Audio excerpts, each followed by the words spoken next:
Être juif, un privilège ou un poids?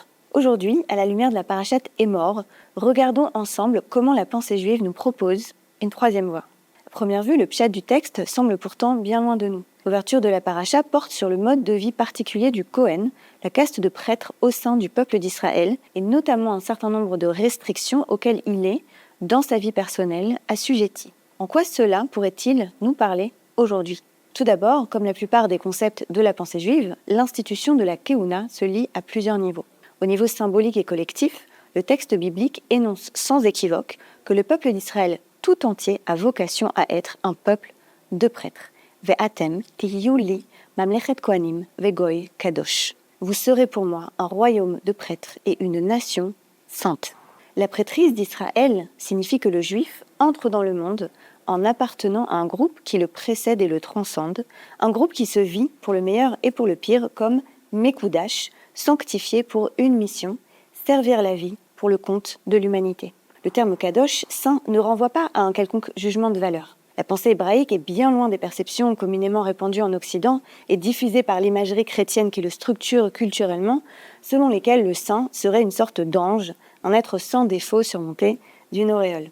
Dans une perspective juive, la sainteté est un verbe. Être saint, c'est être mis à part afin d'être dédié à quelque chose de particulier. Cela ne signifie pas que nous sommes parfaits. Cela signifie que nous sommes appelés à nous dédier entièrement à ce que nous faisons. Lors d'un mariage juif, l'homme fait sienne sa femme sous la choupa lorsqu'il prononce ces paroles « At mekudeshet li » « Tu es sanctifié pour moi ». La rose du Petit Prince de Saint-Exupéry n'est nullement unique en elle-même. Mais elle le devient pour lui, car c'est d'elle dont il a choisi de prendre soin. De même, l'épousée juive, une femme parmi tant d'autres, devient à part, sanctifiée pour son mari, car c'est à elle qu'il se dédiera, comme elle, à lui. Ainsi en est-il du peuple d'Israël, souvent représenté dans les textes juifs comme l'épousée du divin. Alors la sainteté du Kohen est un mode de vie, la dédication d'un peuple au service de la source de vie pour le compte du collectif humain. Une telle autoperception n'est pas sans prix social. La vocation des Juifs à être un peuple de prêtres, tel qu'énoncé dans le livre de Shemot, est l'une des sources les plus anciennes de l'antisémitisme primaire. Pour qui se prend-il, nous a-t-on répété pendant des millénaires, ce peuple misérable dispersé en exil, tandis que certains s'enorgueillissent de cette notion si contestée d'élection, en oubliant qu'ils sont là pour servir, et que d'autres tentent d'oublier à tout prix un particularisme héréditaire qui coûte si cher à leur intégration sociale, la prêtrise d'Israël, qu'elle soit exhibée ou gommée par ceux qui la portent, ressort de facto à la lumière de sa contribution à la culture humaine au fil des siècles. Au-delà de statistiques frappantes, comme le nombre de prix Nobel et de penseurs pionniers qu'a donné le peuple juif à l'humanité dans tous les domaines, du politique à l'art, de la littérature à la thérapie, la vocation d'Israël comme peuple de prêtres au service de l'humanité brille rétrospectivement dans le sillage qu'il a laissé, comme un bateau sur la mer, de l'évolution de la pensée humaine.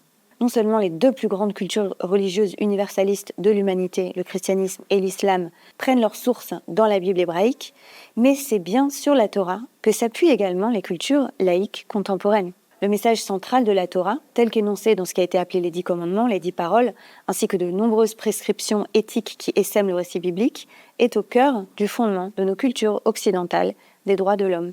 De l'interdiction du meurtre au bannissement de l'inceste, du respect du prochain à l'amour de l'étranger, du soin aux plus vulnérables à la protection des esclaves, du mécanisme d'imposition pour la construction de sociétés solidaires, à l'instauration du principe de compensation financière qui sauve les hommes de l'engrenage de la vengeance, la prêtrise du judaïsme pour l'humanité se lie en fin de compte à travers le message central qu'il a donné au monde, aimer son prochain comme soi-même et servir la vie. Personne ne choisit où il naît. Mais c'est bien la tâche de l'homme que d'assumer qui il est et de donner au monde le meilleur de ce qu'il lui a été donné d'être. Chacun à partir de sa culture, chacun avec ses talents particuliers, chacun avec une étincelle unique à donner au monde. Nul besoin de s'enorgueillir d'une élection qu'on n'a ni choisie ni méritée personnellement. Nul besoin non plus d'en avoir honte et de se réfugier dans un universalisme qui ne veut pas de nous.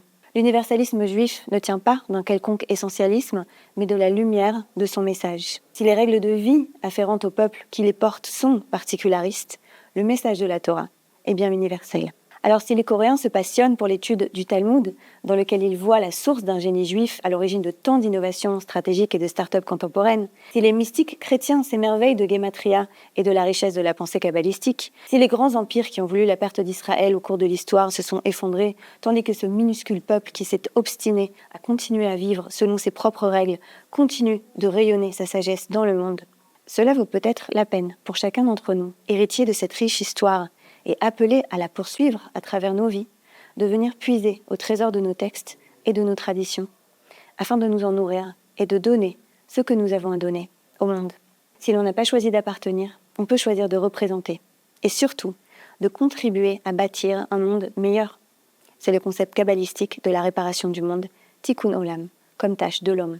Alors ni privilège, ni poids, être juif, être un Cohen pour l'humanité, serait donc plutôt un appel. Assumer qui l'on est, y faire honneur et donner ce que l'on a d'unique à donner au monde, chacun avec ses talents propres, en tant qu'individu et en tant qu'enfant d'Israël. Et comme le disent les Pirkei Avot en ce moment même où nous comptons le Homer, si pas maintenant, alors quand ?